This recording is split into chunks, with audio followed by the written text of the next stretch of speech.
Reading aloud creates shared moments that slow life down. It's one of the few activities where everyone can pause, listen, and be fully present together. It helps introduce kids to words they don't encounter in everyday language. It opens doors for talking about feelings, choices, relationships, and real world situations. And lets kids who resist reading still enjoy stories through listening and not worrying about getting every word right. Here are a few tips to help improve how you read in your home. Interactive books are one of the first ones parents think of since it gets the kids engaged and into the story. This is Frog and also This is Owl and This is Crab are great ones since it asks the child to interact along with the pages as they read through the story. 1, 2, 3, Do the Dinosaur is another great one to get the kids up and moving. Perfect for the kid who doesn't like to sit still during story time, since the book is asking them to act out the movements like slashing claws and chomping dino jaws. This is a great one to keep the kids engaged and having fun while you go through story time. My next tip is to reread the favorites. Do not be afraid to pick up the same book over and over again if it is one that your child wants to hear. The repetition helps build confidence and fluency, plus it is a safe space since the story has become predictable for them. Billy B's Treasury of Preschool Stories is one that my son loved and now my daughter loves too, and I love that we get to reread the stories together.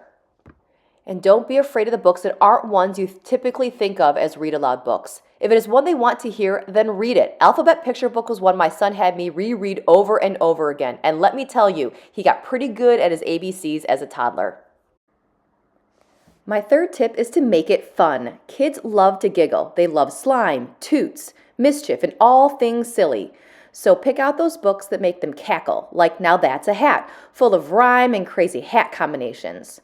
Or try out different voices with the different book characters that you already have in your home.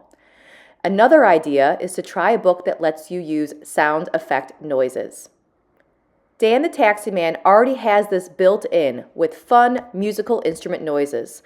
Plus, it is an add-on story, making it fun for kids to join in. This is my personal top favorite read aloud and one I recommend a lot to teachers or to parents who like to be guest readers.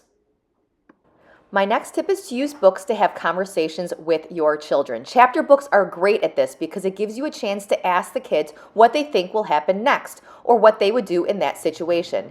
Billy B. Brown and our Hey Jack Beginner Reader books are going to be great choices for your family to have those wonderful conversations. We even have a book that gives you the questions to ask.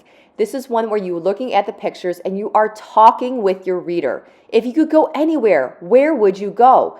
Who would you like for family and friends? You can look at the pictures, pick out different things each time, and then listen to your child. Have those conversations with them. My next tip is to use books to connect to the real world. What the child sees outside of their home. Wheels and Springs and Moving Things is a great one since it involves so many different community helpers, different vehicles, and different things they might spot in their neighborhood. It's a great way to build vocabulary and for them to identify with what they see outside of their home with what they see in books. The books may also inspire the child to do what they see is happening in books. Secrets of the Vegetable Garden is one of our wonderful Shine a Light books where you shine a flashlight behind the pages to reveal hidden images. In this one, all about vegetable gardens and outdoor gardening. It's possible that your child will then want to build their own little garden of their own or watch you when it comes time to plant the spring and summer gardens. And my last tip for you is to outsource the reading. Sometimes you just need someone else to read the story to your child, such as if they're in the car or if you need a minute to do something else. Use the touch buttons on the book to hear the story being read aloud to you with our Listen and Read books. For kids a little bit older, check out our Usborne storybook collections. These are sold in sets or in one large collection. Each book has a QR code on the back to scan and hear the story being read aloud to them with chimes to turn the page. We have a beginner, a developing, and a confident reader set for your readers. Reading aloud isn't about how long you read, it's about how it feels. Help leave an emotional impression that your child can carry with them as they age. Give them your time, give them your attention, and give them some wonderful books.